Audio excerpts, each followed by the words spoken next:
Hey kids, Math here. So constructed response 7, these are going to be kinetics problems. We're going to talk about mechanisms.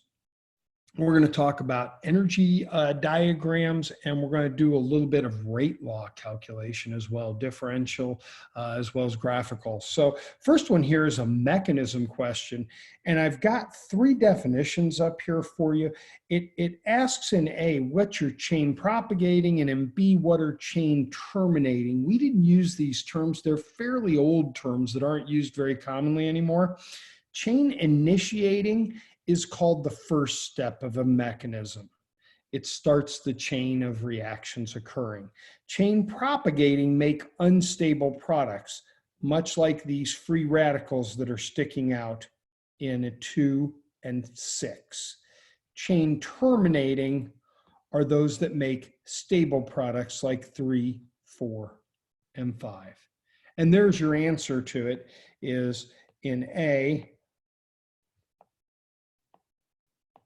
which steps are chain propagating? Those are going to be steps 2 and step 6. And we're going to say these make unstable products. And in B, which are chain terminating, these are steps 3, 4, and 5. And these are going to make stable products. I really think that's all the explanation you need. You don't need to go further with either one of those two.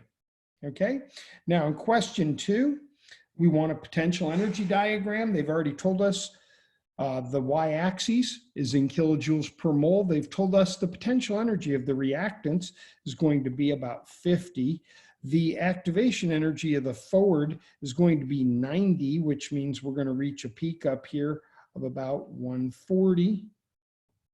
And the delta H for the forward is 50 or is 30.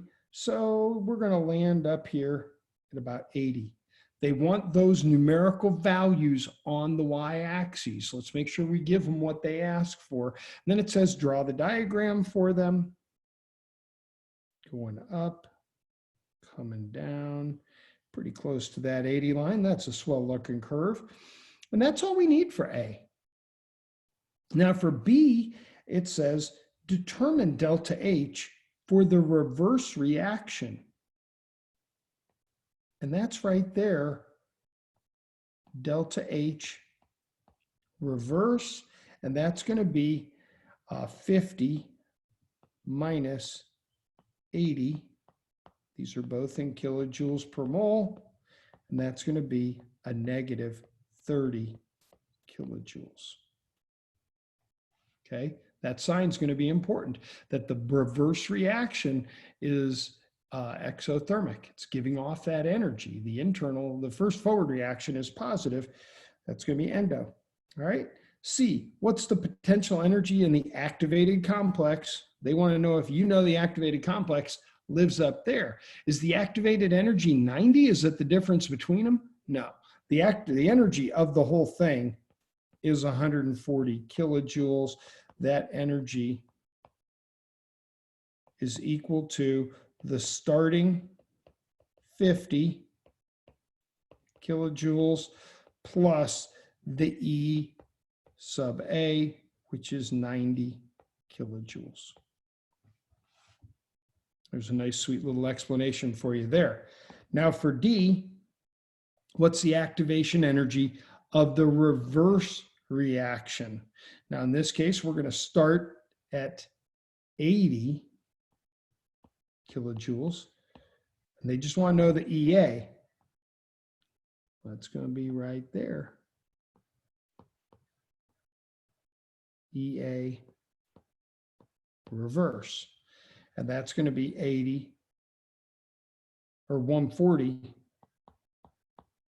minus 80. That's going to be 60 kilojoules.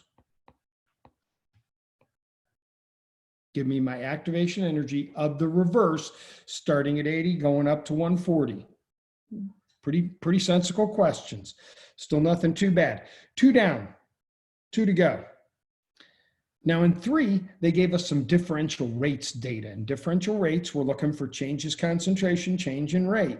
So A says, for the above reaction is either first order. So let's just do our orders real quick because they're going to ask us a rate law and K and all that other good stuff. And so what I find is between 5 and 6, we got a double. And between 6 and 5, we have a double. So indeed, R is first order. And your explanation there is that when concentration of R doubled, that the rate doubled.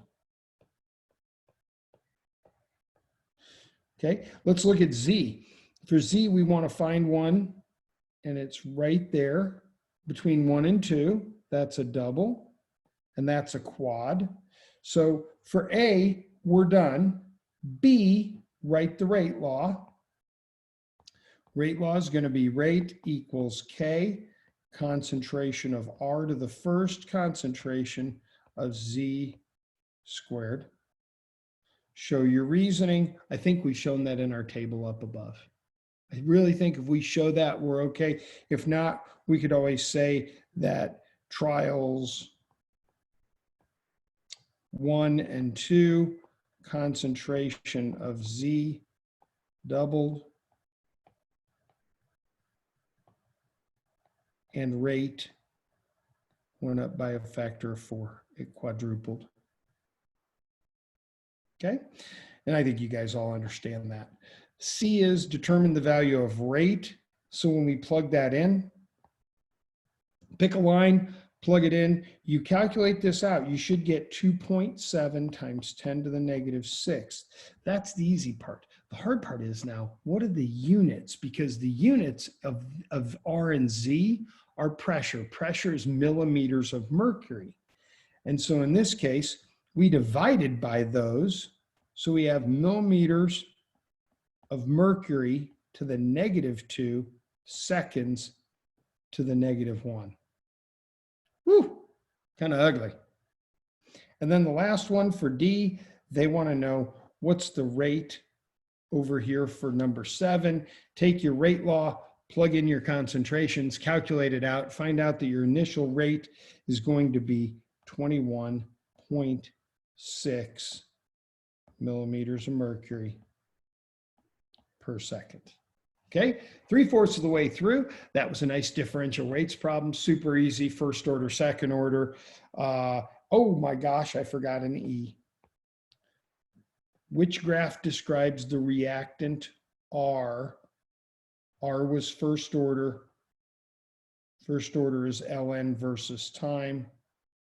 So graph B is going to explain that. All right. And then we've got an exo-endo problem coming in, another coordinate, another reaction coordinate problem coming up here. Okay. Which graph above describes a reaction pathway that is exothermic and that has a high activation energy? It's got to be exo. So my only 2 exos look like B and E. B has the higher activation energy. So I would say something like B and E are both exo.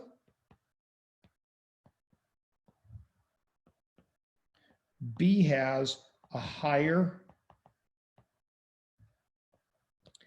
activation energy. I think that's it. I don't have a whole lot more. How do you explain your choice? It's got a taller hump. That's it. So that's B, and then or A, and then in B it says which graph most closely depicts the sum of the reactions that occur in the human body and justify your choice. Now this is kind of interesting because is the human body endothermic or exothermic?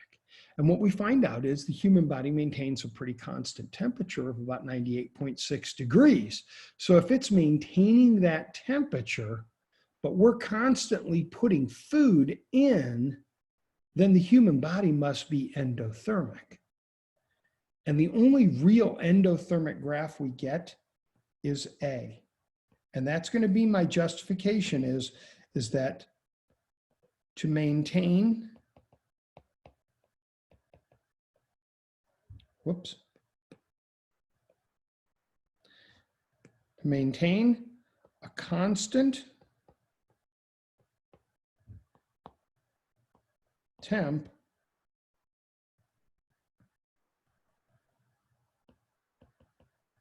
while consuming calories, consuming food, calories, body must be endothermic. And that's my rationale behind that, is for us to be able to maintain our body temperature and to still be consuming food. Because if we were consuming food and it was going down, that'd be a whole nother situation. But we're maintaining that while putting more energy into our bodies, then we have to be giving that energy off. And that's an endothermic sort of thing. So those are my best answer on reaction coordinates. This is a real neat question. You've had reaction coordinates, you've had differential rate laws, you had another reaction coordinate grid about forward and reverse reactions, and then you had a mechanism type of question. Kinetics. Kinetics and equilibrium have to be on the exam every year. They're major topics in this course of study. So I am Smath, and I hope this video helped you.